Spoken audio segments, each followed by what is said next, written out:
Okay, सो lastly जो हमने बेटा डिस्कशन करी थी, जहां पे हमने वाइंड अप करी थी चीजें, that was about the, I think so, variable oxidation state we were discussing, जहां पे हमने ओवरऑल वाइंड अप किया था।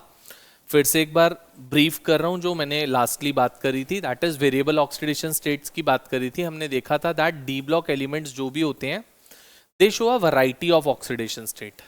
बहुत सारी ऑक्सीडेशन स्टेट शो करते हैं। आप कोई भी डी ब्लॉक एलिमेंट को उठा के देख लो, they show a variety of oxidation state.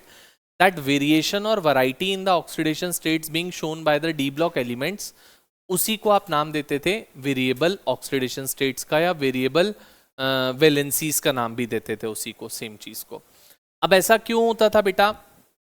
क्योंकि डी ब्लॉक एलिमेंट्स के केस में there was a thing that the energy gap between the ns and n-1 d orbitals, ns के बीच में और n-1 d के बीच में जो एनर्जी गैप होता है, that is very small, because of which the electrons of ns as well as n-1 d both participate in the bond formation. So the more the number of electrons participating in the bond formation, the more would be the variable oxidation states. उतनी ज्यादा variable oxidation state मिलेंगी, जितनी ज्यादा variety in the oxidation state मिलेंगी, जितने ज्यादा electrons bonding में participate करेंगे। और the more the, you can say, free electrons और अनपेयर्ड इलेक्ट्रॉन्स, उतनी वेरिएबल ऑक्सीडेशन स्टेट ज्यादा होती थी। तो हमने देखा था that the unpaired electrons increases up to the middle of the series and then after it starts decreasing, because of which आप देखोगे variable oxidation states were maximum at the centre of the series, that is for manganese, compared to that of any other element. So there are decreasing number of oxidation state on either side, and the maximum is being shown by the elements at the center of the periodic table, जिसमें हमारे पास कौन आता है? Manganese आता है। Clear है इतनी बात? ये हम डिस्कस कर चुके थे बेटा लास्टली। अब हमारे को जो आगे प्रोसीड करना है, इसमें एक चीज और बोल देता हूं, that is about the magnetic moment. ये पहले भी बताया था, मैग्नेटिक मोमेंट हम लोगों को अब डिस्कस करना है यहां पे।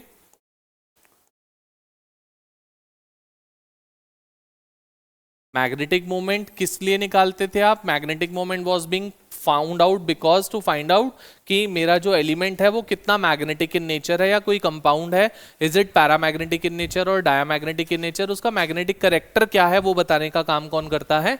Magnetic moment, which is being given by the formula mu is equal to under root of n into n+2 Bohr magneton, where n is the number of unpaired electron. The more the number of unpaired electron, the more would be the magnetic moment value, mu उतना ज्यादा होगा। ठीक है, अब यहां से बात start होती है सबसे पहले, that is about the thing paramagnetic and diamagnetic characters के लिए। So magnetic character starting with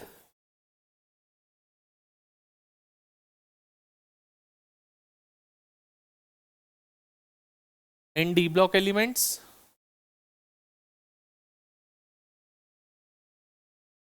बेटा हम लोग जो डिस्कस करते हैं दो टाइप के ही कंपाउंड्स डिस्कस करते हैं। वैसे तो 5 डिफरेंट टाइप्स ऑफ कंपाउंड्स होते हैं on the basis of magnetic character, but हम दो ही डिस्कस करते हैं, that is paramagnetic and diamagnetic in nature. So depending upon that, if there are unpaired electrons associated, if there are any of the unpaired electron present, even a single unpaired electron present, then my particular compound would be paramagnetic in nature. अगर कोई unpaired electron present नहीं है, there are 0 unpaired electrons in a compound, then that particular compound would be, so in the case of D0 and D10 configuration, D0 और D10 में कोई unpaired electron नहीं होता बेटा, so these two are diamagnetic species.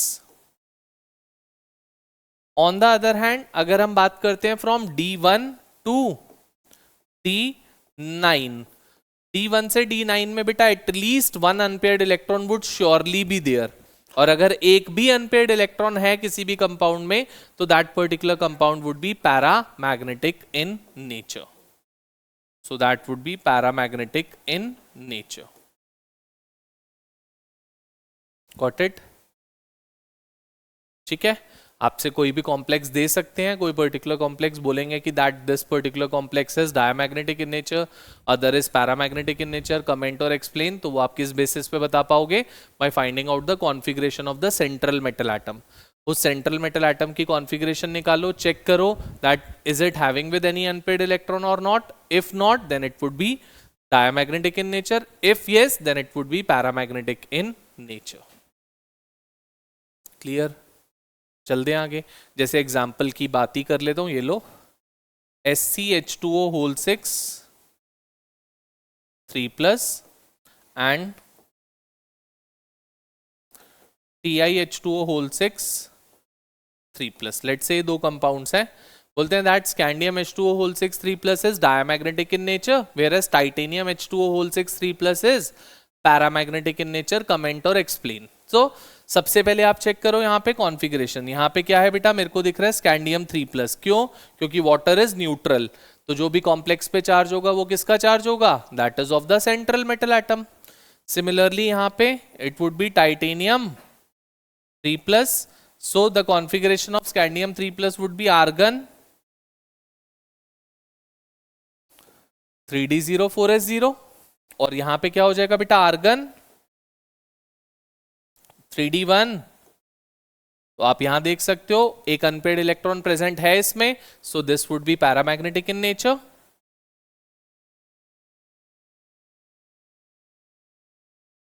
And other one would be diamagnetic in nature. This would be dia, since यहां कोई unpaired electron नहीं है, so this would be diamagnetic in nature.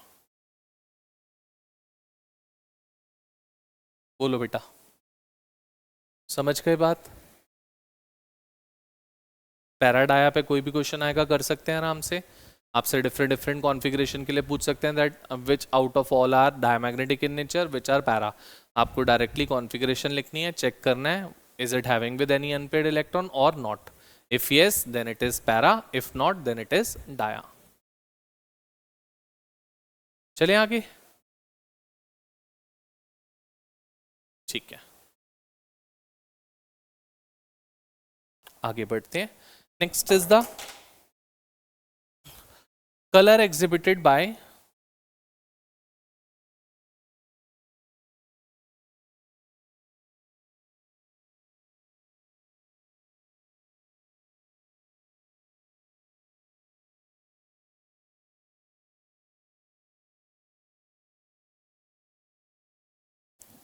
color exhibited by coordination compounds. Coordination compounds are basically being colored in nature. सारे के सारे coordination compounds क्या होते हैं बेटा? They are colored in nature. The thing comes is why coordination compounds are colored in nature? What is the reason for the coordination compounds to be colored in nature? या you can से मैं वो coordination compounds ना लेके D block elements की भी बात कर सकता हूँ, colour exhibited bye D block elements, क्योंकि कोऑर्डिनेशन कंपाउंड में डी ब्लॉक एलिमेंट्स ही इन्वॉल्व होते हैं। हमने ये कोऑर्डिनेशन कंपाउंड्स में भी टॉपिक पढ़ा था, इंटर रिलेटेड टॉपिक है, वहां से जो पढ़ा था यहाँ पे वही यूज करूंगा एग्जैक्टली। इफ यू रिमेंबर मैंने बात करी थी दैट किसी भी कंपाउंड का कलर एग्जिबिट करने के दो मेन रीजंस होते हैं। सबसे पहला होता था that it should be having with the unpaired electron. अगर किसी भी कंपाउंड में एक भी इलेक्ट्रॉन अनपेयर्ड है, then and only then I can call that particular compound to be colored, otherwise it will not be colored. So for example अगर हम बात करें सबसे पहली बात that is unpaired electrons should be there, पहली चीज। सेकेंड चीज क्या कहता है बेटा? सेकेंड चीज कहता है that there should be d transition being taking place. Second चीज क्या बोली? दैट डी ट्रांजिशन होनी चाहिए बेटा वहां पे। और याद होगा डी ट्रांजिशन किससे होती थी? Valence bond theory. उसके बाद जो CFT पढ़ी, CFT ने हमें यही सिखाया था। क्रिस्टल फील्ड थ्योरी ने क्या? दैट यहां पे ये तीन ऑर्बिटल्स हैं, दैट इज T2G वाले, और ये दो ऑर्बिटल्स हैं EG वाले। अगर T2G में एक भी अनपेयर्ड इलेक्ट्रॉन प्रेजेंट है, even a single unpaired electron, तो वो विजिबल लाइट में से एनर्जी एब्जॉर्ब करके क्या करेगा? It would jump from here to here by absorbing that energy. And energy absorb करी, हायर लेवल पे चला गया, अनस्टेबल हो गया, so it would try to achieve stability again. तो वो स्टेबिलिटी अटेन कैसे करेगा? By moving back to the ground state, और in doing so it would release the same amount of energy. तो यहां पे जो एनर्जी एब्जॉर्ब हुई थी वही सेम अमाउंट ऑफ एनर्जी यहां पे रिलीज हो गई। बेटा ये जो रिलीज्ड अमाउंट ऑफ एनर्जी है बच्चे, this released amount of energy would be having some wavelength associated with it. इस वेवलेंथ के कोरस्पॉन्डिंग कोई कलर होता होगा, हर वेवलेंथ के कोरस्पॉन्डिंग कोई कलर होता है, एंड हर कलर के कोरस्पॉन्डिंग कोई कॉम्प्लीमेंट्री कलर होता है। तो जिस वेवलेंथ का कलर ये, मतलब जिस वेवलेंथ की लाइट ये रिलीज करेगी, जहां पे ये कोरस्पॉन्ड कर रहा होगा जिस कलर को, उसका complementary colour it would be showing to us. उसका कॉम्प्लीमेंट्री कलर ही हमको शो करेगा। अगर मान लो ये लाइट रेड कलर को कोरस्पॉन्ड कर रही थी तो आपके कंपाउंड का कलर होएगा ब्लू ग्रीन।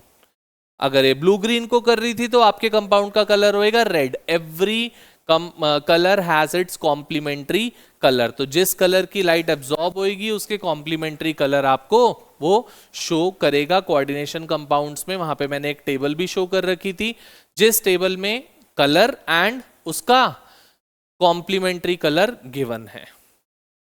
ठीक है, क्लियर? सो यहां पे अगर ये दो चीज होंगी तभी वो कंपाउंड कलर हो सकता है। इन दोनों में से एक भी चीज नहीं होगी तो वो कंपाउंड कलर नहीं होएगा। जैसे हमने बात करी थी कि अगर कोई कॉम्प्लेक्स है, मान लो ये, यही मैंने अभी आपको कॉम्प्लेक्स दिखाया था, मान लो TiH2O होल 6। अभी हमने पढ़ा कि ये कलर्ड है। लेट्स से for example I started heating this complex. अगर मैं हीट करूंगा तो ये कोऑर्डिनेशन कंपाउंड वाले जो लीगेंड्स है इट वुड लूज। अगर लीगेंड्स यहां से हट जाएंगे तो मेटल एटम अकेला बच जाएगा, दैट इज Ti3+ बच गया मान लो। बट अगर इसका कलर अभी मान लो कुछ था XYZ कलर, ब्लू कलर ही था मान लो, जब आप इसको हीट करोगे तो it would become colourless. Why? Because अगर लीगेंड्स हट गए बेटा, लीगेंड्स हटने से क्रिस्टल फील्ड स्प्लिटिंग खत्म, और जब तक क्रिस्टल फील्ड स्प्लिटिंग नहीं होगी तो ये वाला काम नहीं होगा, और जब तक ये काम नहीं होगा that compound would not be colored. It would only and only be colored if it would be having with the crystal field splitting. If it would not be having with crystal field splitting, there would be no color being shown by that particular compounds. So अगर मैं किसी भी complex को heat करता हूं तो that renders the complex to be colorless. वो उस कॉम्प्लेक्स को कलरलेस बना देता है हीट करने पर। पक्का? तो हम एक बात बोल सकते हैं, अगर अनपेयर्ड इलेक्ट्रॉन होगा, मतलब अगर D0 है या D10 है जिसमें कोई अनपेयर्ड इलेक्ट्रॉन नहीं होगा, तो दीज कंपाउंड्स वुड बी, और अगर D1 to D9 कोई कॉन्फ़िगरेशन होगी तो it would be coloured in nature. So it would B colored complexes if they would be having with even a single unpaired electron. All of us clear with this? पक्का? जल्दी से note down करो।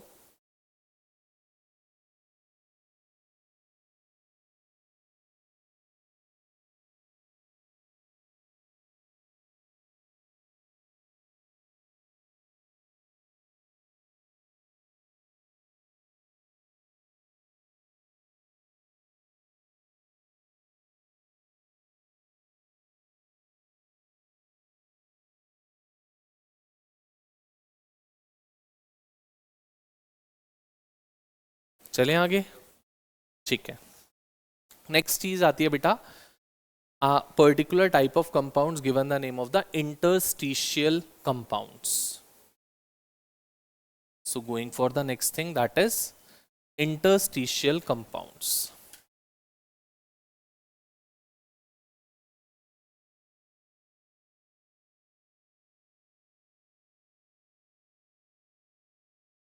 The thing is that what do we mean by interstitial compounds? होते क्या हैं ये?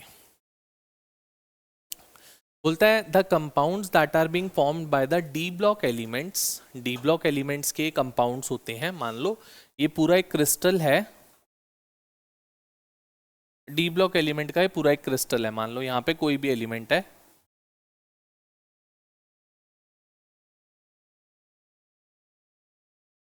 ये पूरा crystal it is basically of a particular single element, कोई भी मान लो उसको।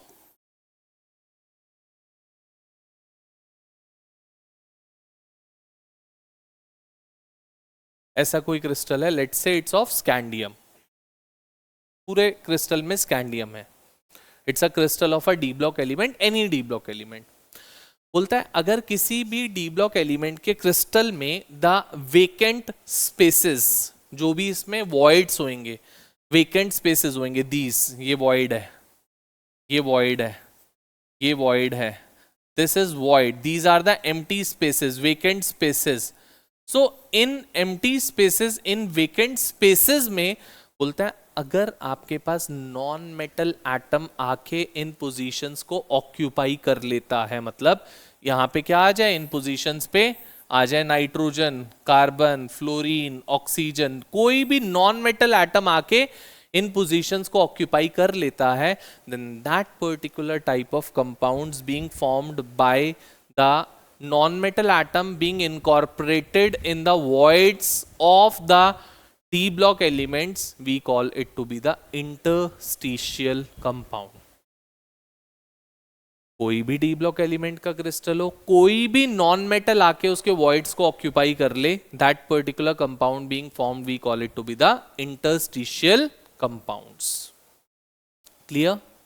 इनको मैं इंटरस्टिशियल कंपाउंड्स का नाम देता हूं। इनकी जो फॉर्मूला होगा, जो कॉन्फ़िगरेशन होएगी, that would be quite different compare to that of the other compounds. मतलब हो सकता है कुछ ऐसा फॉर्मूला हो, कुछ ऐसा, कुछ हो,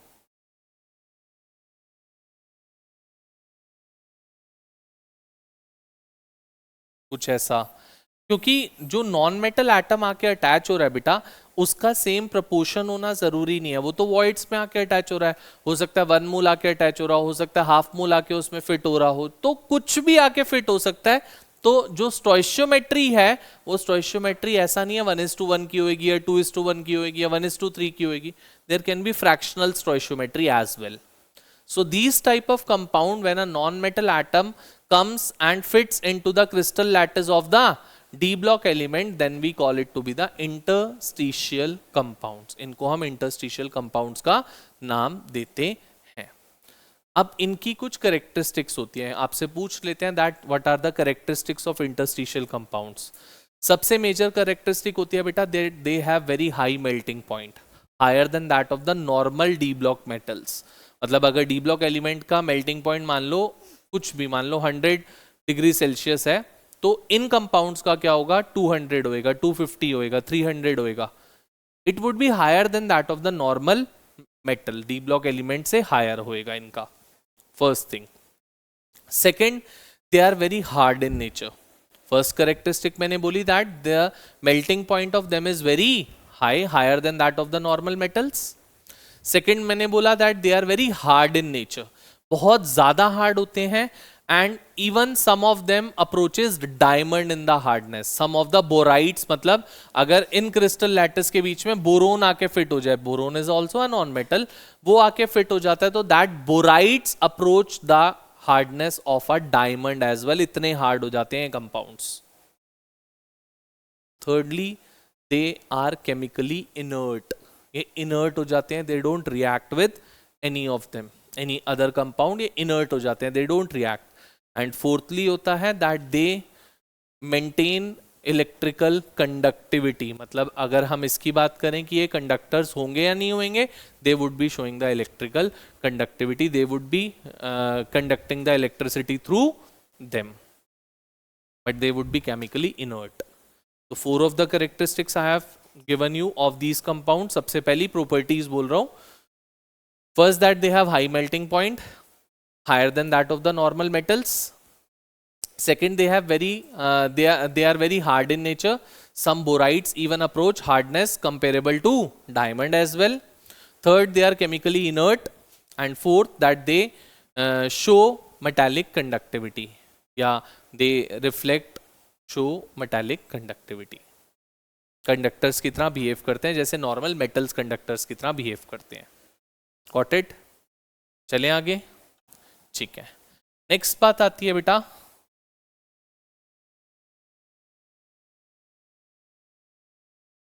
alloy formation. Now who can tell me what do we mean by alloys? होते क्या है alloys? Homogeneous mixture of metals. और कुछ?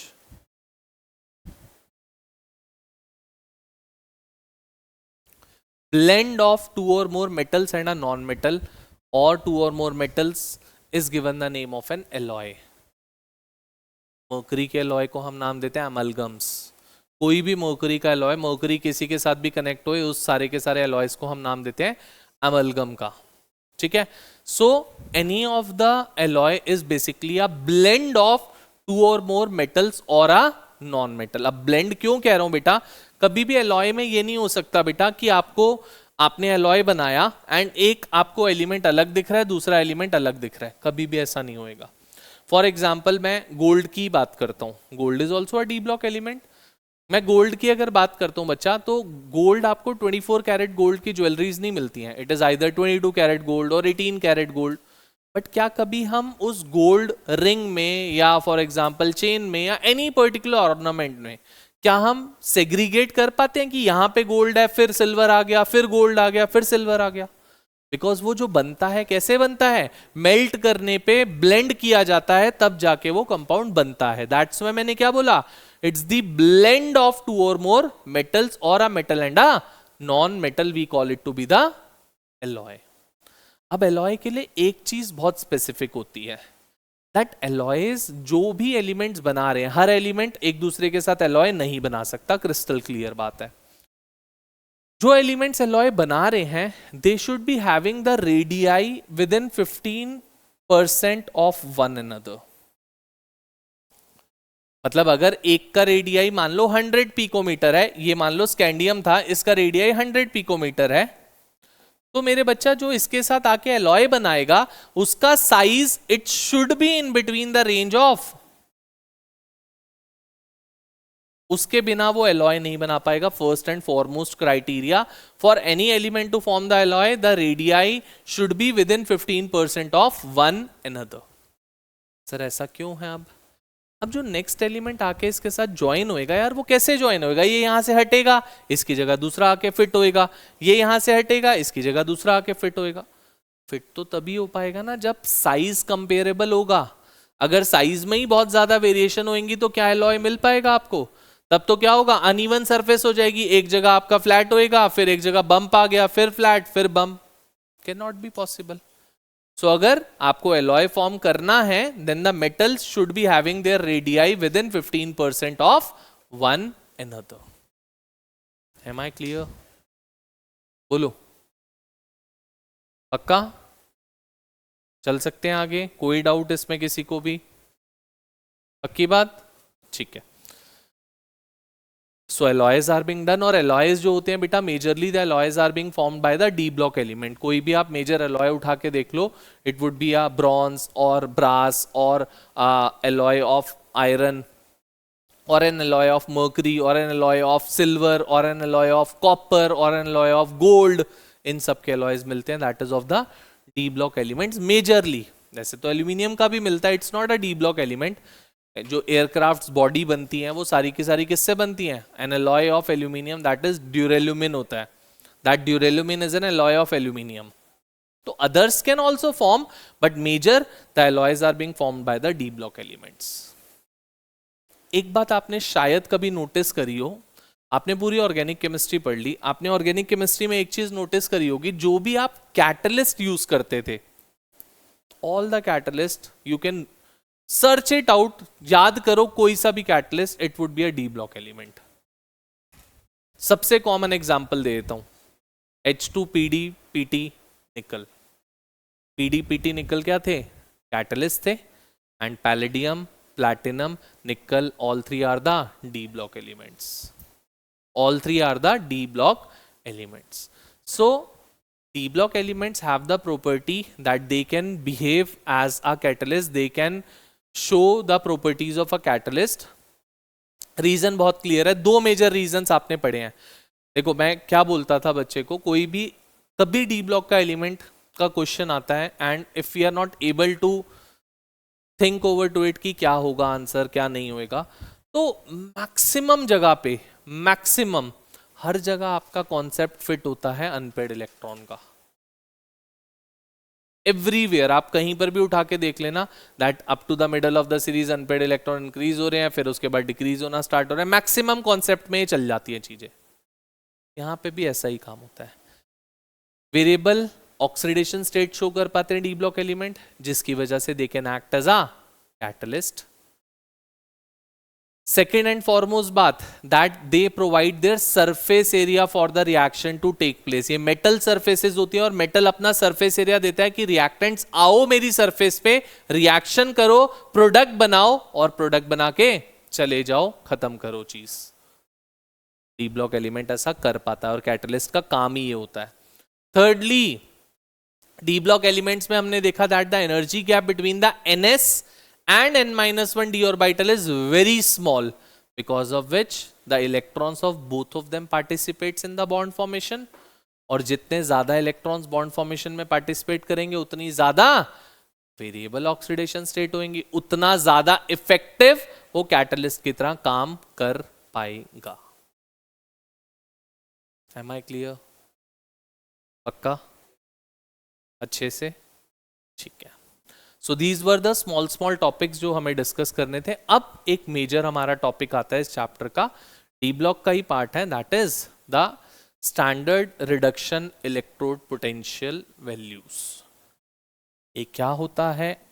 इलेक्ट्रोकेमिस्ट्री शायद हमने जो पढ़ा था, आरईपी पढ़ा था, वहां पे रिडक्शन इलेक्ट्रोड पोटेंशियल, वही रिडक्शन इलेक्ट्रोड पोटेंशियल यहाँ पे यूज होएगा। मैं थोड़ा सा इलेक्ट्रोकेम भी तुम्हें रिविजिट कराऊंगा अभी, क्योंकि वो वाली चीजें यहाँ पे फिर से यूज होने वाली हैं अभी, तो ध्यान से सुनेंगे, समझेंगे क्या चीज है यहाँ। So the next concept and the most important concept of D block element is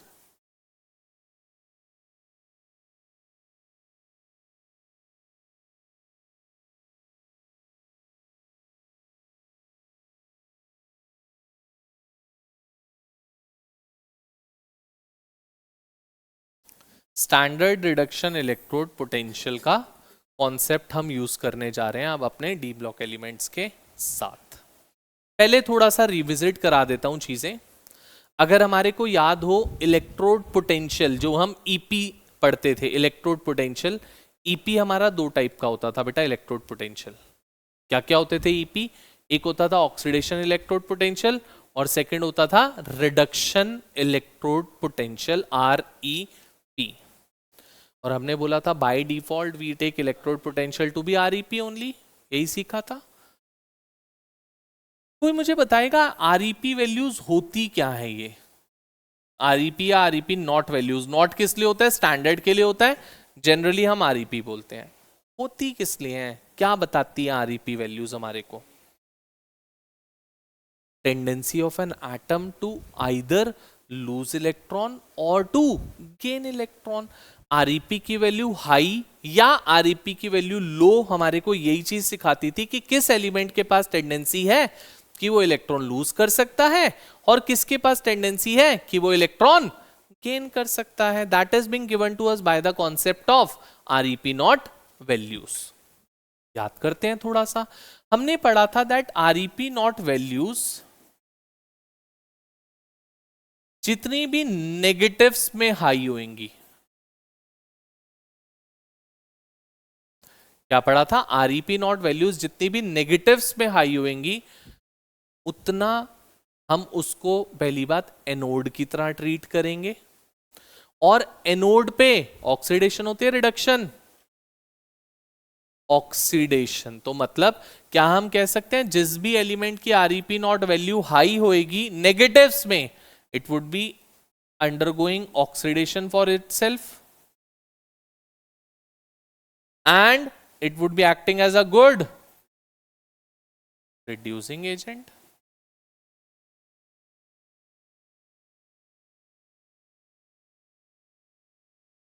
On the other hand, अगर किसी भी एलिमेंट की REP नॉट वैल्यूज पॉजिटिव्स में हाई होंगी या नेगेटिव्स में लो होंगी, तो इसका मतलब है that it has the tendency to undergo reduction, वो अपने आप को क्या करेगा, रिड्यूस करेगा. So it would be having the tendency to undergo reduction. और अगर वो खुद को रिड्यूस कर रहा है तो it would be acting as a good oxidising agent. ऐसा ही होता है बेटा. बोलो जल्दी से, इस चीज में किसी को डाउट, कोई प्रॉब्लम?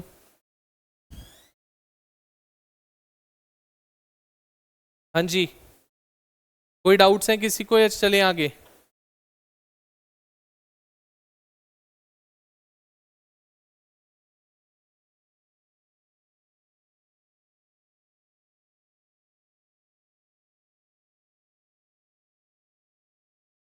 रिद्धिमान कहाँ था बेटा?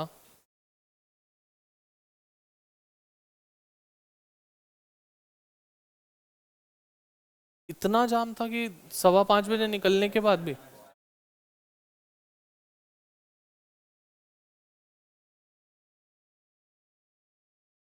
तो क्या कह रहा बेटा, 4 बजे निकला था तो भी 5:30 नहीं पहुंच पाया?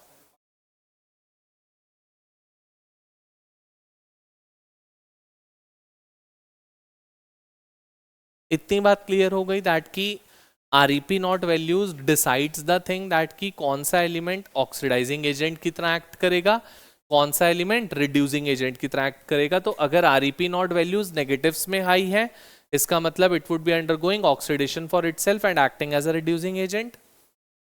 और ऑक्सीडेशन का मतलब क्या होता है, लॉस ऑफ इलेक्ट्रॉन और गेन ऑफ इलेक्ट्रॉन. तो यहां पे लिख भी लेता हूं क्योंकि हमें याद नहीं रहता. Loss of electrons. और रिडक्शन का मतलब होता है दैट इज गेन ऑफ. तो हम लोग जो बात करने जा रहे हैं, हम तो मेटल्स के लिए बात करने जा रहे हैं, है ना? ऐसा ही मेटल्स के लिए बात कर रहे हैं. मेटल्स की टेंडेंसी क्या होती है, इलेक्ट्रॉन लूज करने की या गेन करने की? मेटल्स की टेंडेंसी होती है इलेक्ट्रॉन लूज करने की. अगर याद हो, मैंने लास्ट क्लास में आपको एक चीज बताई थी वेरिएबल ऑक्सीडेशन स्टेट में, that maximum number of times कोई भी जो स्टेबल ऑक्सीडेशन स्टेट है that is being decided by the fact कि उसमें वो एलिमेंट हाफ फिल्ड हो रहा है या फुली फिल्ड हो रहा है या नोबल गैस बन रही है. बट एट टाइम्स ऐसा भी होता था कि उस कॉन्फ़िगरेशन में ना तो वो हाफ फिल्ड था, ना ही वो फुली फिल्ड था, ना ही वो नोबल गैस था. जैसे ये देखो, शायद क्रोमियम के लिए 3+ ऑक्सीडेशन स्टेट स्टेबल बोली थी, आप चेक कर सकते हो. अब इस 3+ ऑक्सीडेशन स्टेट में ना तो वो हाफ फिल्ड है, ना ही वो फुली फिल्ड है, ना ही वो नोबल गैस है. सर कैसे? क्रोमियम 3+ की कॉन्फ़िगरेशन होती है ये बेटा, 3d3 4s0. जनरली क्या होता है, 3d5 4s1 होता है क्रोमियम. 3+ लिखने का मतलब 3 इलेक्ट्रॉन लूज कराने हैं. 4s में से 1 कराया, 3d में से 2 कराया, it became 3d3. Is it half filled? Is it fully filled? Is it a noble gas? But फिर भी ये स्टेबल ऑक्सीडेशन स्टेट है क्रोमियम की. Why? The crux behind this is reduction electrode potential values.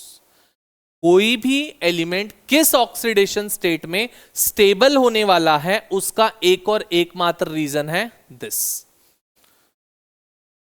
चाहे वो half filled में stable हो रहा था, चाहे वो फुली फिल्ड में हो रहा था, चाहे वो नोबल गैस में हो रहा था, चाहे किसी और में हो रहा था, सब इससे गाइड होती हैं. वो तो हमने एक रूल बना दिया that half filled, fully filled and Nobel gas configuration stable होती हैं. वो भी क्यों स्टेबल होती हैं? इसकी वजह से स्टेबल होती हैं. आओ, सबसे पहले अगर मैं जनरली मेटल की रिएक्शन दिखाना चाहूं, मेटल जो करता है, कैन आई से ये होता है मेटल सॉलिड. मैं मेजरली क्या दिखा रहा हूं, आप सारी ऑक्सीडेशन स्टेट चेक करके देखो जो लास्ट क्लास में देखी थी. Majority of the elements were showing +2 oxidation state except that of scandium. आप चेक कर सकते हो, स्कैंडियम को अगर छोड़ दो तो सब के सब +2 शो करते थे, सब एक्सेप्ट ऑफ स्कैंडियम. ठीक है, तो मैं यहां पे +2 वाला ही काम करके दिखा रहा हूं आपको. तो मैं क्या कह रहा हूं, मेटल सॉलिड से I am trying to form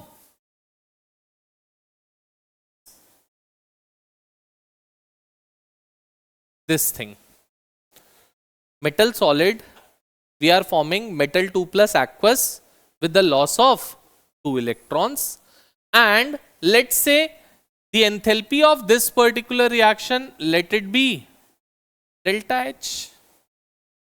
her reaction कराने के लिए कुछ ना कुछ एनर्जी सप्लाई या एनर्जी रिलीज होती है ना, तो मैंने इसको क्या ले लिया बेटा, let it be delta H. मुझे नहीं पता क्या होगी वैल्यू डेल्टा एच की, उसको डेल्टा एच ले लिया. अब अगर इस रिएक्शन को देखूं तो this reaction is not being carried out in a single step. ये सिंगल स्टेप रिएक्शन नहीं है. सर कैसे नहीं है? This reaction is being carried out in 3 steps. ये 3 स्टेप्स में कैरी आउट होते, तब जाके मेटल सॉलिड मेटल एक्वस 2+ बना पाता है. क्यों? क्योंकि बेटा इलेक्ट्रॉन कभी भी सॉलिड स्टेट में लूज या गेन नहीं हो सकता. अभी क्या है, ये सॉलिड है, तो पहले सॉलिड को गैस बनाना पड़ेगा, क्योंकि सॉलिड में कभी ना इलेक्ट्रॉन लूज होता है ना इलेक्ट्रॉन गेन होता है. We have to make it to be a gas. पहला काम ये करते हैं.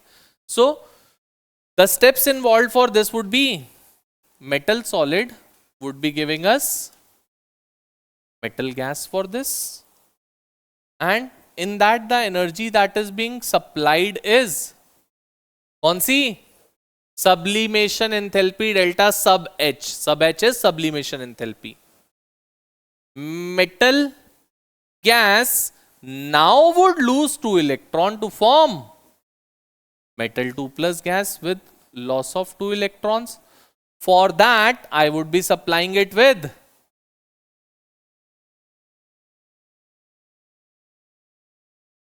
ionization enthalpy 1 plus 2. सर ये क्या है 1 plus 2? कितने इलेक्ट्रॉन लूज करा रहा हूं? दिखाइयो कहां 3 हो रहे हैं लूज. कैसी बातें करता है यार बाजी, मतलब कहां बेटा, यहीं पर ही बैठा है या कहीं और ही घूम रहा है? 2 इलेक्ट्रॉन लूज हो रहे हैं बेटा मेटल से मेटल 2+. तो हर एक इलेक्ट्रॉन लूज कराने के लिए हमें एनर्जी सप्लाई करनी पड़ती है, तो इसलिए मैंने उसको क्या लिख लिया, IE1 + 2. अब जब मेटल 2+ गैस बन चुका है तो इसको वाटर में डालूंगा to form metal 2+ aqueous, and the energy that is being released would be delta hydration H. That would be delta hydration H. तो थोड़ा सा अगर 11th का थर्मोडायनेमिक्स याद हो तो एक लॉ आता था वहां पे जिसको बोलते थे Hess law. Hess law of constant heat summation. अगर नहीं भी याद है तो यहां मैं जो यूज कर रहा हूं वही यूज करूंगा, तभी नाम बता रहा हूं, नहीं तो आपको याद रखने की जरूरत नहीं है एज सच. एंथैल्पी जो होती है वो स्टेट फंक्शन होती है, जो इनिशियल स्टेट और final state of the system पे डिपेंड करते हैं इररिस्पेक्टिव ऑफ द पाथ. ये रिएक्शन हमने एक स्टेप में दिखाई, इसकी एंथैल्पी क्या दिखाई हमने, ये. तो this delta H would be the sum of this plus this plus this. मैं इतनी सी बात बोल रहा था, बस हेस लॉ का तभी नाम लिया था मैंने आपके सामने, जबकि हेस लॉ का कोई काम नहीं है यहां पे. तो according to Hess law can I write that delta H would be delta sub H plus delta IE 1 plus 2 H plus delta hydration H. बोलो बेटा ये होगा. किसी को अगर यहां तक कुछ भी ऐसा हो जो ना समझ में आया हो पूछ लेना, क्योंकि कोई भी क्वेश्चन मैं फिर बोल रहा हूं रट्टा मारने की कोशिश करोगे D&F ब्लॉक बहुत डिफिकल्ट है, बहुत, जिसे कहते हैं मतलब नेक्स्ट लेवल. क्योंकि अगर आपको मैंने असाइनमेंट भेजी हुई आप देखोगे तो उसमें 100 क्वेश्चंस है. 100 क्वेश्चंस का आप रट्टा मार पाओगे? पॉसिबल नहीं है. कॉन्सेप्ट समझ लोगे, बहुत इजी है. इतनी बात समझ गए? चले अब आगे. हाँ जी. 2, क्योंकि 2 इलेक्ट्रॉन लूज हो रहे हैं ना बेटा. फर्स्ट इलेक्ट्रॉन लूज कराने के लिए IE1 देंगे, सेकंड लूज कराने के लिए IE2 देंगे, तो 1 + 2 लिखा है ये मैंने. दिस इज 1 + 2 बेटा. अब ठीक है. और अर्नव, आरव इधर देख ले बेटा, छोड़ दे फोन को। नेक्स्ट द थिंग इज, अब अगर मैं किसी भी पर्टिकुलर ऑक्सीडेशन स्टेट को स्टेबल स्टेट बोल रहा हूं, मैं बोल रहा हूं कि चलो इसकी 2+ स्टेट स्टेबल है, किसी भी एलिमेंट के लिए कोई भी ऑक्सीडेशन स्टेट अगर उसको दिखानी है तो उसको इसी प्रोसेस से जाना पड़ेगा, पहले गैस बनना पड़ेगा, फिर इलेक्ट्रॉन लूज कराने पड़ेंगे, फिर उसको एक्वस बनाना पड़ेगा, यही करोगे सब में, ये सिमिलर प्रोसेस चलेगा for each and every one. अब कहता है जब यही सिमिलर प्रोसेस हर किसी के लिए फॉलो होना है तो कोई भी ऑक्सीडेशन स्टेट स्टेबल कब होगी, जब ये डेल्टा एच की वैल्यू जितनी ज्यादा नेगेटिव्स में हाई होगी। सर ऐसा क्यों? क्योंकि बेटा कोई भी ऑक्सीडेशन स्टेट या कोई भी रिएक्शन स्टेबल होने का मतलब है that energy should be released, we should not supply the energy. अगर आप एनर्जी सप्लाई कर रहे हो तो वो रिएक्शन कभी स्टेबल है ही नहीं, वो प्रोडक्ट कभी स्टेबल है ही नहीं। Product would only and only be stable if the energy is being released, if energy is being supplied then it is not stable. तो कहते हैं the more the negative this value would be, the stable that particular oxidation state would be. तो अगर Cr3+ stable बन रहा था that is because of this। क्या यहां पे मैंने आपको half filled fully filled noble gas की कोई बात करी? वो एक हमारा ट्रेंड बन चुका है that half filled fully filled noble gas में तो इस डेल्टा एच की वैल्यू नेगेटिव आएगी आएगी और हाईली नेगेटिव आएगी, इसलिए हमने उसको एक रूल बना दिया that half filled fully filled noble gas में तो स्टेबल होएगा ही होएगा कोई भी, because of this only. But औरों में भी स्टेबल हो सकता है, it's not that half filled fully filled और नोबल गैस में ही स्टेबल होगा। Clear with this? अब अगर ये नेगेटिव है उतना मेरे लिए फेवरेबल है, और ये रिएक्शन कराने का मतलब मुझे ये दिख रहा है दैट कि एलिमेंट क्या हो रहा है, ऑक्सीडाइज और रिड्यूस। ऑक्सीडाइज, कोई भी एलिमेंट ऑक्सीडाइज कब होता है, जब आरईपी वैल्यू नेगेटिव्स में हाई होती है पॉजिटिव्स में? नेगेटिव्स में जितनी हाई होएगी। तो मतलब क्या हम कह सकते हैं अगर डेल्टा एच नेगेटिव है इसका मतलब आरईपी नॉट वैल्यू नेगेटिव होएगी? तो can we say that delta H is basically being dependent या REP is being dependent upon delta H? अगर आप आरईपी को नेगेटिव या पॉजिटिव बोल रहे हो इसका मतलब अगर डेल्टा एच नेगेटिव या पॉजिटिव होएगा तभी आरईपी नेगेटिव पॉजिटिव आ रही होएगी। ठीक है, इससे बेटा पता लगता है कि कोई भी particular element is acting as an oxidising agent or is acting as a reducing agent on the basis of REP. अगर आरईपी नेगेटिव या पॉजिटिव होएगी इसका मतलब डेल्टा एच नेगेटिव पॉजिटिव है तभी आरईपी आ रही है। तो ये पूरा का पूरा प्रोसेस बोलूं तो delta H is dependent upon these three things, REP is dependent upon delta H। तो REP अगर आपको जाननी है, REP आपको पता लग रही है, इसका मतलब we would be knowing this thing, because of that we are knowing the REP values। ठीक है, the more the negative delta H value of a reaction, the more the negative REP naught of that particular reaction would be। आपसे question क्या बोलते हैं? आपसे question बोलते हैं that there is a irregular trend of REP naught values seen when we move from scandium to zinc in the 3D series। जब हम scandium to zinc जाते हैं 3D सीरीज में तो ये REP वैल्यूज का कोई रेगुलर ट्रेंड नहीं मिल पाता हमें। हम कहते हैं ना जैसे ionisation enthalpy increases as we move from left to right, size decreases as we move from left to right. REP values का कोई रेगुलर ट्रेंड नहीं मिलता, कभी इंक्रीज हो जाती है कभी डिक्रीज हो जाती है, फिर इंक्रीज हो गई फिर डिक्रीज हो गई, कुछ भी ट्रेंड एज सच चलता है। There is no regular trend of REP naught values being obtained is being seen, ऐसा नहीं हो पाता। बोलते हैं why, give reason, explain why there is no regular trend of REP naught values being observed in the 3D series of transition elements.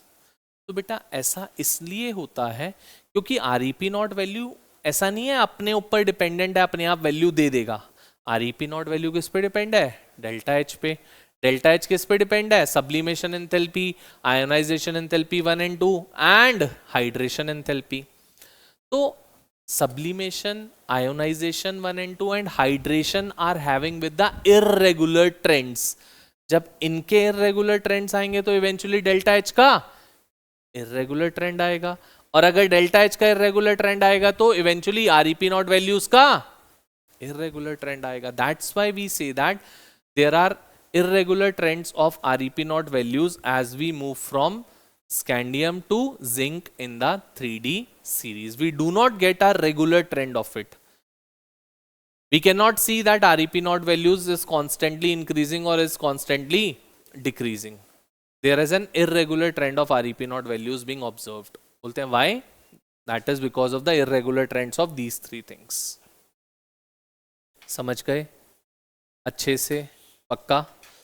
तो इन तीनों चीजों में से अगर मैं देखना चाहूं बेटा, तो ये चीज जो होती है, this is basically being supplied, ये आप सप्लाई करते हो. This is again basically being supplied, ये आप सप्लाई करते हो. This is basically being released. तो जितनी ज्यादा हाइड्रेशन एंथैल्पी की वैल्यू होगी उतना ज्यादा कह सकते हैं दैट डेल्टा एच नेगेटिव्स में आएगा. सप्लाइड का मतलब होता है बच्चे पॉजिटिव,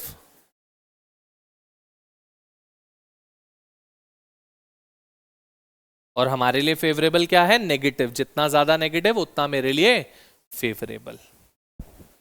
इतनी बातों में कोई दिक्कत है? कुछ पूछना है किसी को?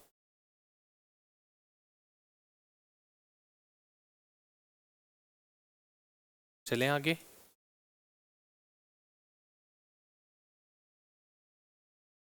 पक्का?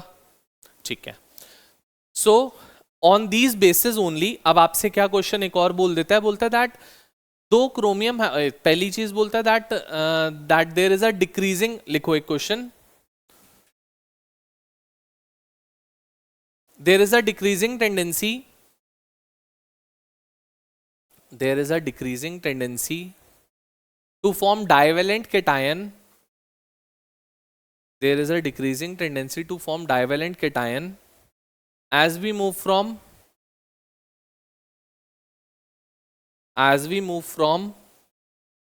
left to right in 3D series. Left to right in 3D series. Comment or explain. There is a decreasing tendency to form divalent cation as we move from left to right in 3D series. Comment और explain by. Question समझ में आया? पहले तो ये बताओ मुझे.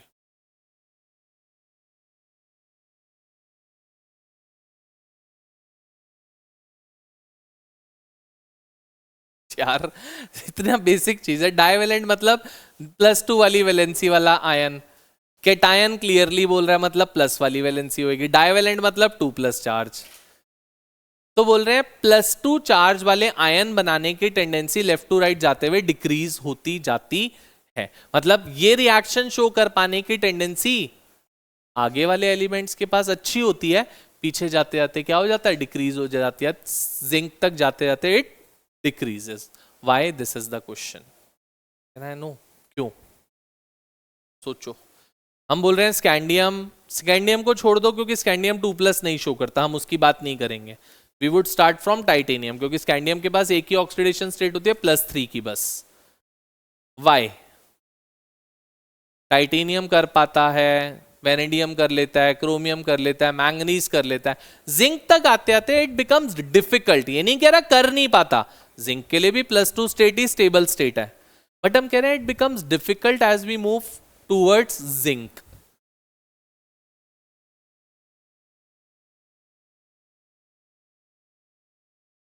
बेटा आउटरमोस्ट शेल के इलेक्ट्रॉन इंक्रीज होने से क्या होगा?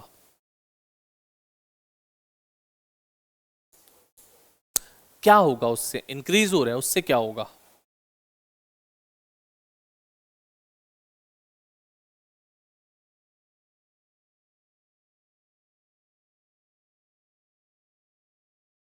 मतलब मैं कह रहा हूं कि ये डेल्टा एच की वैल्यू लेफ्ट टू राइट जाते हुए नेगेटिव्स में डिक्रीज हो रही है. इसका मतलब ये है बस कहने का क्वेश्चन का.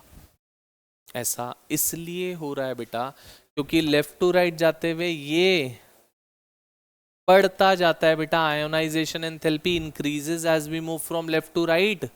अगर आयोनाइजेशन इंक्रीज होगी तो ये आपको सप्लाई करनी पड़ती है, तो जितनी इसकी वैल्यू हाई होती जाएगी उतना डेल्टा एच की वैल्यू लेस नेगेटिव होती जाएगी, और जितना ये लेस नेगेटिव होगी उतना ये रिएक्शन दिखा पाना बिकम्स लेस फेवरेबल। तो यही बात कह रहे हैं क्वेश्चन में वो, why is it so? Because the ionisation enthalpy value increases as we move from left to right, because of which the tendency to show this reaction decreases as we move from titanium to zinc. Am I clear?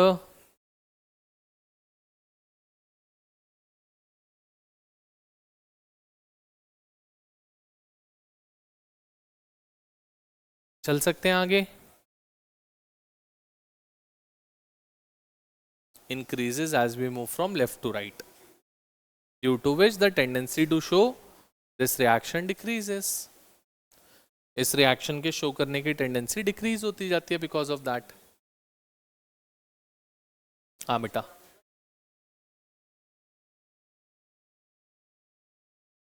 हो पाना decrease होती है, मतलब होती है, सब में होती है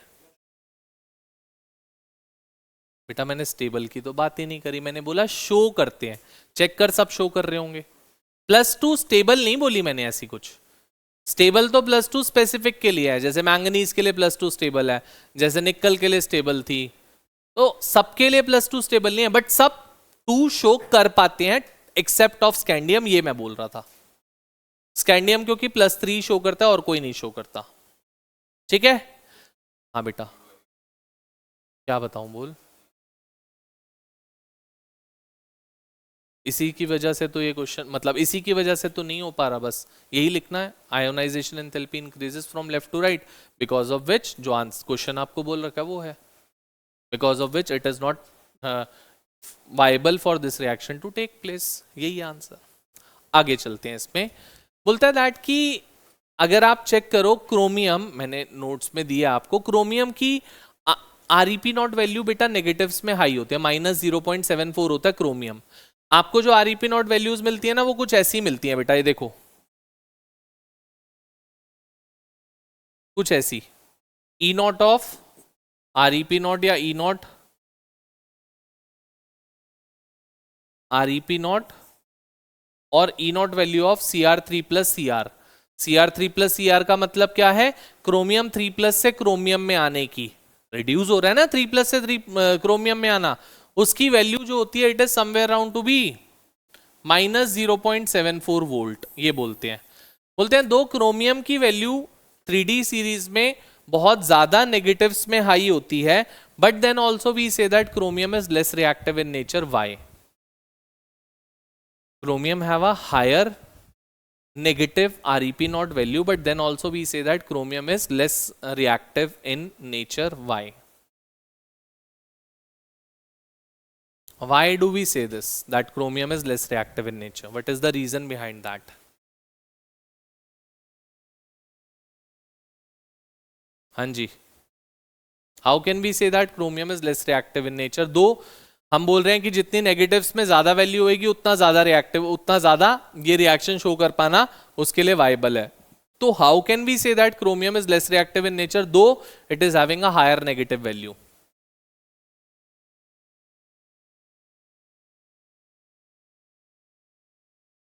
कैसे?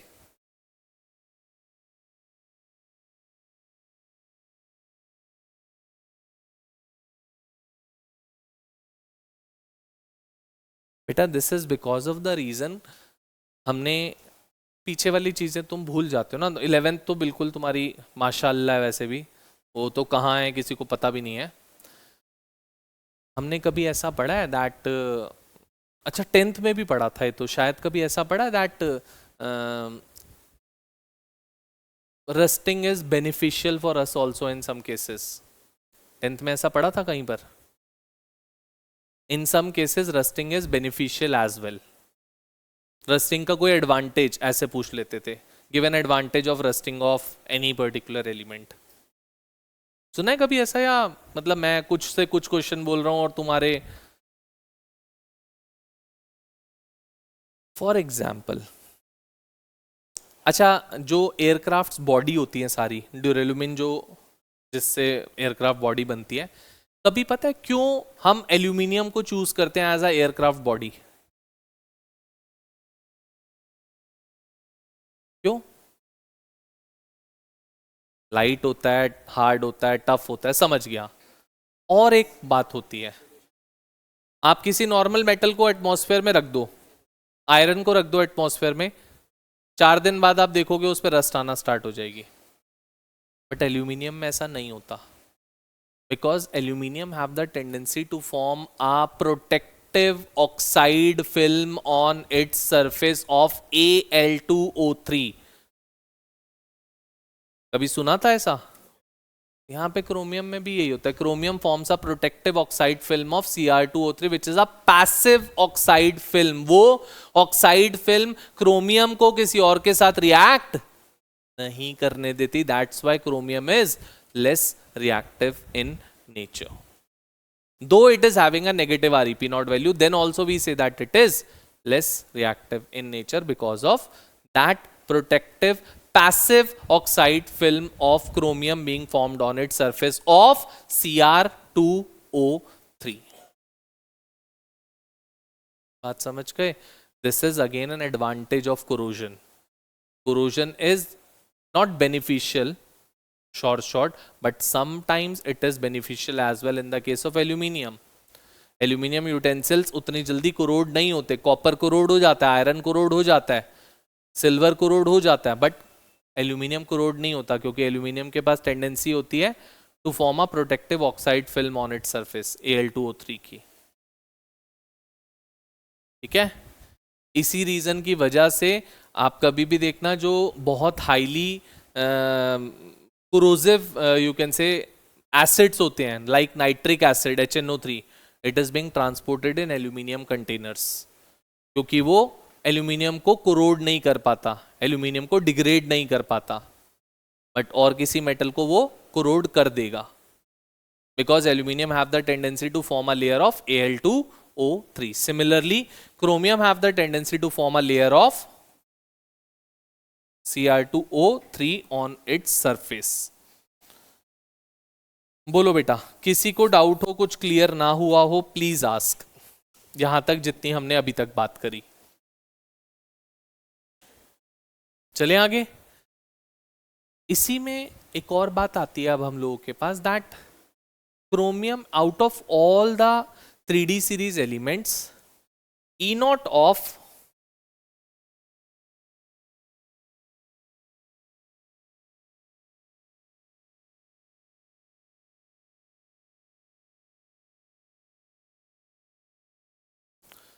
Out of all the 3D series element, सारे के सारे 3D सीरीज एलिमेंट्स को उठा के देख लो, एक ही ऐसा एलिमेंट है पूरे 3D सीरीज में which have the positive Rep naught value, all others are having with the negative Rep naught values. Question पूछते हैं why copper is having with the positive Rep naught value whereas others are having with the negative Rep naught values.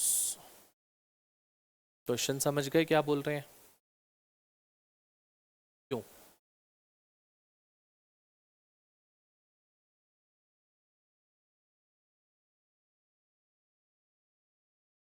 नहीं, हाँ, zinc में negative होती है, zinc की होते हैं -0.76 वोल्ट।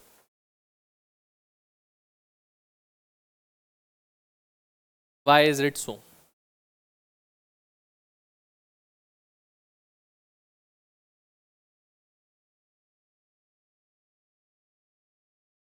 Why?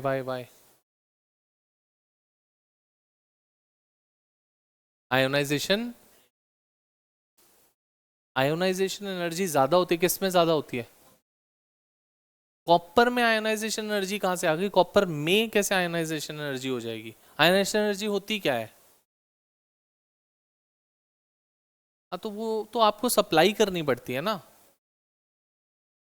सो कॉपर एक ऐसा एलिमेंट है बेटा पूरी 3D सीरीज में जिसकी ionisation enthalpy 1 plus ionisation enthalpy 2 की value is the highest in the overall series. कोई और ऐसा एलिमेंट नहीं है जिसकी आयनाइजेशन एंथैल्पी 1 और 2 की वैल्यू हाईएस्ट हो पूरी सीरीज में, ओनली एंड ओनली कॉपर, क्योंकि और ionisation enthalpy need to be supplied. अगर ये हाई होएगी तो डेल्टा एच पॉजिटिव आएगा, और अगर डेल्टा एच पॉजिटिव आएगा तो आरईपी नॉट की वैल्यू भी पॉजिटिव आएगी। समझ में पक्का? बोलो बेटा।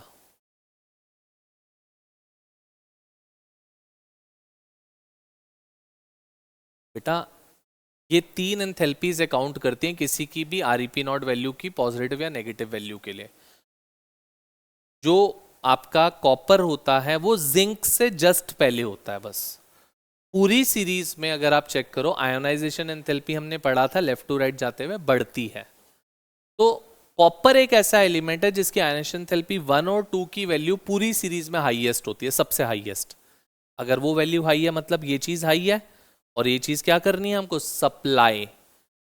जितनी ज्यादा सप्लाई करनी पड़ेगी उतनी डेल्टा एच की वैल्यू पॉजिटिव आएगी, जितनी ये पॉजिटिव आएगी उतनी आरईपी नॉट की वैल्यू पॉजिटिव आएगी। वही तो चीज हम बोल रहे थे क्वेश्चन में।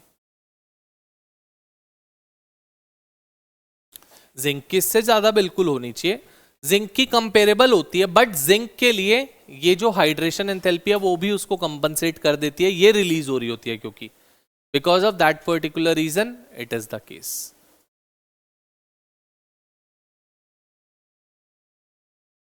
पूछना है कुछ? पक्का चले आगे? कोई डाउट किसी को इसमें? ठीक है, नोट डाउन हो गया सबका?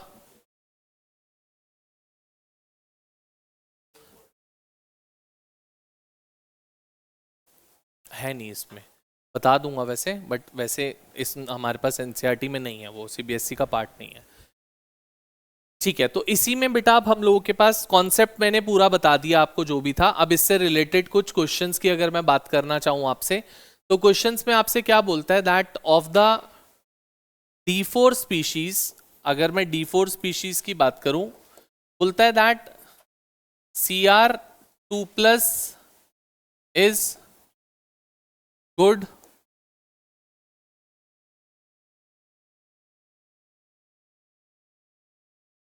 reducing agent, whereas Mn3+ is good oxidising agent. ये आपसे क्वेश्चन पूछता है, बोलता है of the D4 species, D4 species का मतलब कि दोनों की कॉन्फ़िगरेशन क्या है, 3D4 है। आप चेक करके देख सकते हो, chromium 2+ is again 3D4 and manganese 3+ is again 3D4, दोनों की दोनों 3D4 है। Cr2+ कॉन्फ़िगरेशन होती है ये बेटा।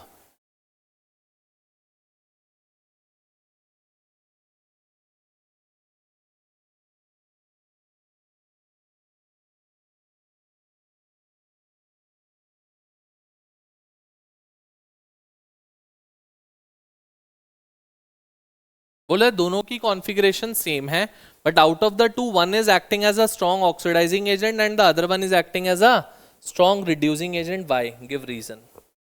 This is the question. Of the D4 species, one of them is acting as a good oxidizing agent and another one is acting as a good reducing agent. Why is it so? Give reason.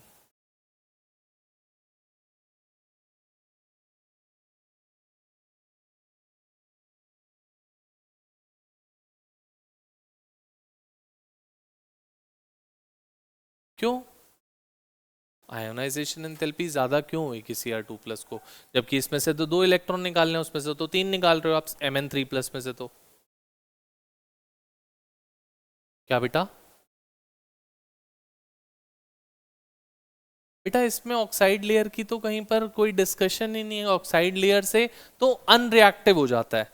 हम तो कह रहे हैं एक oxidising है एक reducing है, तो उसका ऑक्साइड लेयर से तो कोई लेना देना ही नहीं है। Y? One of them is an oxidizing agent, another one is a reducing agent. Give reason.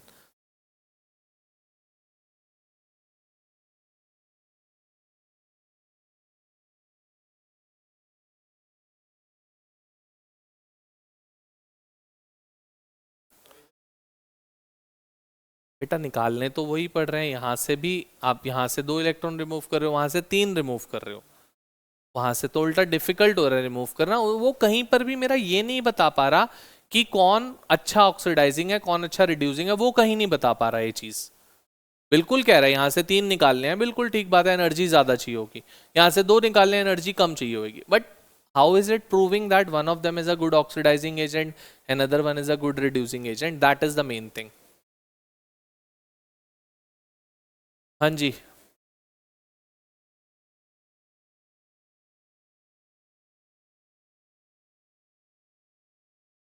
सोच रही है, जल्दी सोच ले थोड़ा सा।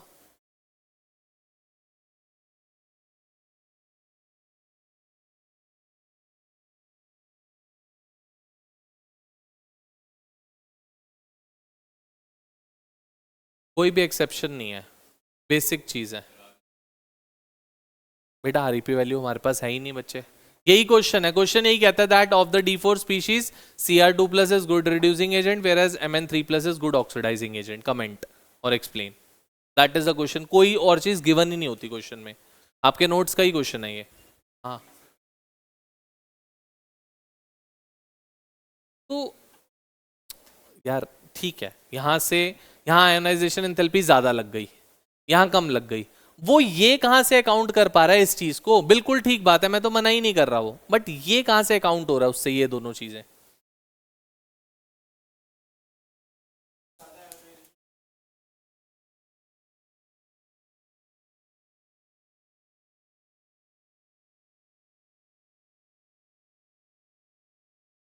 क्रोमियम की स्टेबल ऑक्सीडेशन स्टेट होती है +3, मैंगनीज की स्टेबल ऑक्सीडेशन स्टेट होती है +2। चेक करके देख सकते हो, मैंने सारी स्टेबल ऑक्सीडेशन स्टेट आपको लिखवाई हुई है। और यहां तो साफ साफ दिख रहा है यार, देखो 3D4 है, 3D4 से क्या चाहेगा, 3D5 बनना चाहेगा। अगर ये 3D5 बनेगा तो खुद क्या हो रहा है, Mn2+ 3+ से 2+ जाना चाह रहा है ना, 3+ से 2+ जा रहा है तो क्या हो रहा है, अगर वो खुद रिड्यूस हो रहा है तो it would be acting as a good. यही लिखा हुआ है हमने शायद, यहाँ और कुछ लिखा है। और क्रोमियम के लिए +3 state is the stable state, तो वो +2 से +3 में आना चाहेगा। +2 से +3 पे आ रहा है तो खुद क्या हो रहा है, ऑक्सीडाइज, दूसरों को क्या करेगा, reduce, so it would be acting as a good reducing agent. Yes और नो? कोई एक्सेप्शन था या कुछ था ऐसा क्या? चले आगे, पक्का। सो क्रोमियम के लिए since Cr3+ is the stable oxidation state and manganese के लिए Mn2+ is the stable oxidation state, so 3+ में आने के लिए खुद ऑक्सीडाइज होगा, दूसरों को रिड्यूस करेगा। 2+ में आने के लिए खुद रिड्यूस होगा, दूसरों को ऑक्सीडाइज करेगा। That's why it is one of them is a good reducing agent and another one is a good oxidising agent. आगे बढ़ते हैं थोड़ा सा। बोलते हैं D1 ion is very unstable in the aqueous solution। D1 ion is very unstable in the aqueous solution. Why?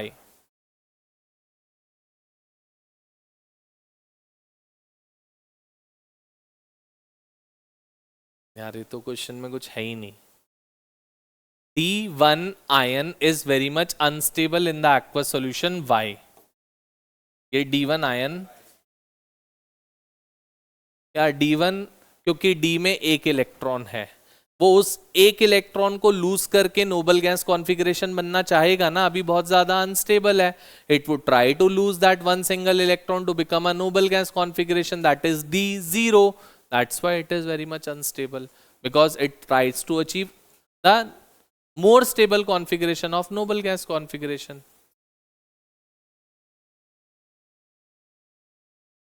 ठीक है, clear? One more very very important question. बोलते हैं दैट अगर आप देखोगे, आपको हर पेपर में क्वेश्चन मिल जाएगा, किसी भी पेपर में आप चेक कर लेना।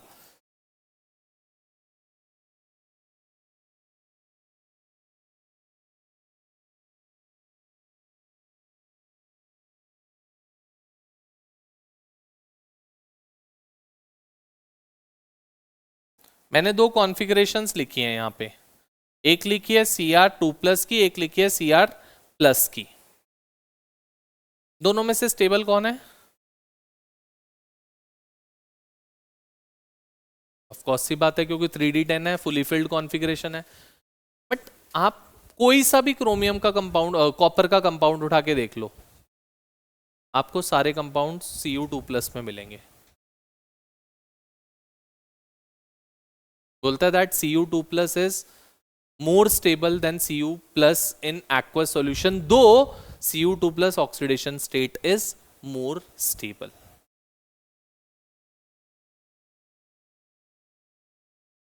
क्वेश्चन समझ में आया क्या बोला?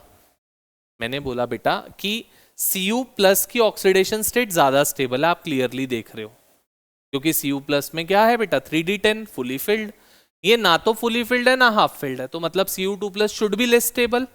बट कॉपर के maximum compounds are formed in the Cu2+ form and not in the Cu+ form. Why? तो बेटा वो तो रिएक्टिव तो Cu+ क्यों है रिएक्टिव? अगर है, आप कह रहे हो रिएक्टिव है क्यों, जबकि ये तो स्टेबल होना चाहिए ना, ये तो 3D10 हो गया, फुली फिल्ड है, तो रिएक्टिव क्यों होगा? अनपेयर्ड इलेक्ट्रॉन कोई है ही नहीं इसमें। अरे भाई Cu+ में जा क्यों रहा है वो? Cu+ से Cu2+ में क्यों जाएगा, जबकि Cu+ is a stable state. या दूसरा क्वेश्चन वो कहते हैं that Cu+ disproportionates in the aqueous solution, Cu+ disproportionates in the aqueous solution, मतलब Cu+ आप डिस्प्रपोर्शनेट करता है और क्या दे देता है, Cu2+ and Cu in the aqueous solution. Why? This is the question. Why is it so? सुनना बच्चे से, वेरी वेरी इंपॉर्टेंट क्वेश्चन। ये तो पता लग गया, कॉन्ट्रडिक्टरी बात बोल रहा हूं मैं, होना चाहिए Cu+ स्टेबल और हो रहा है Cu2+ स्टेबल, ये तो क्लियर है बात। देखो अब ऐसा क्यों हम कह रहे हैं, मतलब कि Cu+ ज्यादा स्टेबल क्यों है, 3D10 की वजह से ऐसा ही है। और Cu2+ अनस्टेबल क्यों है, क्योंकि 3D9 बन गया, और 3D9 बनाने के लिए आपको दो आयोनाइजेशन एंथैल्पी सप्लाई करनी पड़ेगी, IE1 और IE2, होगा ऐसा? इसके लिए we need to supply with 2 ionisation enthalpies. जब +1 से +2 में आएगा तो जो सेकेंड आयोनाइजेशन एंथैल्पी लगेगी that would be very high, क्योंकि स्टेबल से अनस्टेबल में आ रहा है, बहुत हाई लगेगी। बट देन ऑल्सो बेटा थर्ड एंथैल्पी एक और होती थी, कौन सी? Hydration enthalpy.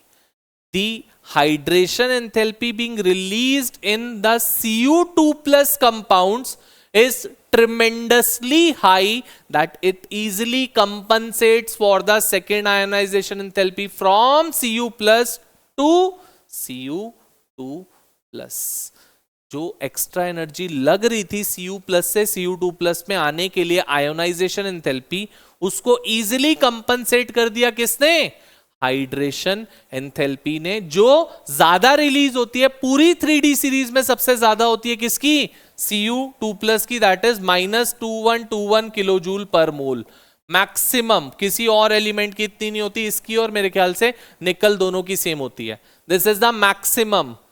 बट अगर Cu+ में कंपाउंड बनता है तो Cu+ में हाइड्रेशन एंथैल्पी इतनी नहीं रिलीज होती, जिसकी वजह से डेल्टा H की वैल्यू फिर भी इसमें कम आती है नेगेटिव्स में, इसमें नेगेटिव्स में ज्यादा आ रही है, बिकॉज ऑफ दिस -2121 किलोजूल पर mole of energy that is being released in the case of Cu2+ ion.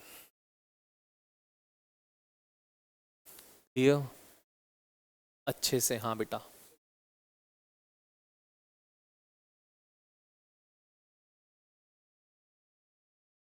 समझ गए पक्का से? कोई डाउट, कुछ पूछना हो?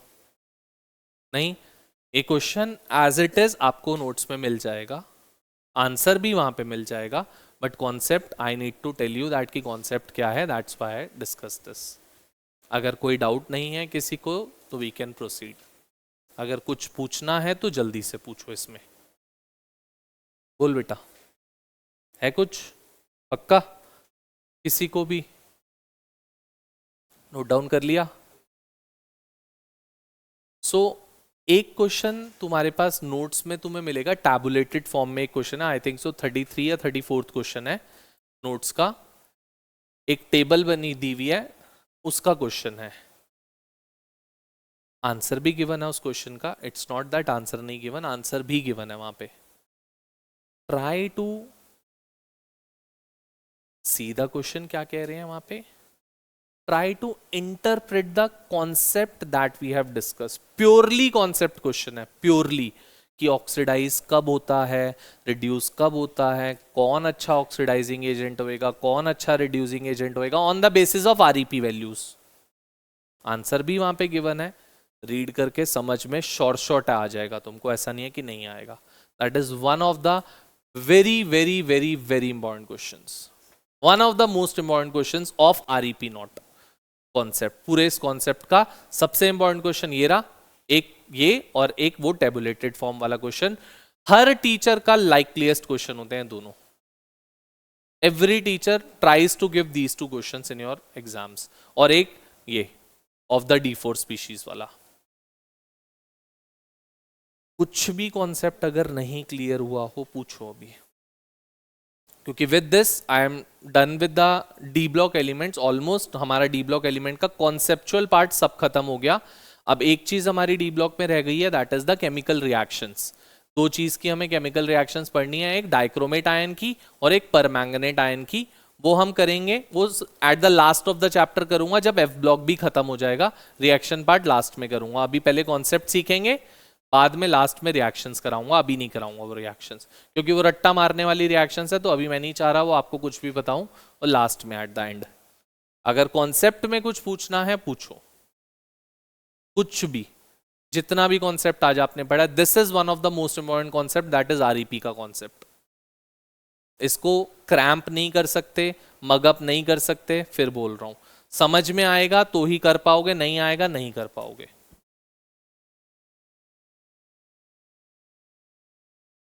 क्लियर? अच्छे से पक्का. Notes I have forwarded you. ठीक है. Now I think so we are being done with 42 questions. ऐसे 42nd क्वेश्चन तक कर चुके होंगे. उसके बाद अब एफ ब्लॉक आपको दिख जाएगा. जहां से एफ ब्लॉक स्टार्ट हो जाएगा इनर ट्रांजिशन एलिमेंट, उससे पहले तक हम सब कर चुके हैं अपने नोट्स का पार्ट. तो now your responsibility that till that point, till the d block elements का पूरा कॉन्सेप्ट. मैं और आगे नहीं जा रहा, क्योंकि एफ ब्लॉक में नहीं स्टार्ट करना चाह रहा अभी. एफ ब्लॉक फ्रेश क्लास में स्टार्ट करूंगा पूरा जीरो कॉन्सेप्ट्स के साथ, कि आज बताऊंगा आधी चीजें, फिर भूल जाओगे नेक्स्ट क्लास में, फिर से बतानी पड़ेगी, वो नहीं कर रहा. नेक्स्ट क्लास में ही स्टार्ट करूंगा एफ ब्लॉक एलिमेंट. उससे पहले डी ब्लॉक को पूरा खत्म कर लो अच्छे से. कॉन्सेप्ट्स को, concepts each and every you have done now. कुछ भी नहीं रह गया कॉन्सेप्ट्स में D and F block, D block elements के. ठीक है, नोट डाउन कर लो इसको जल्दी से. अगर नहीं करा है तो, कर लिया तो वेल एंड गुड.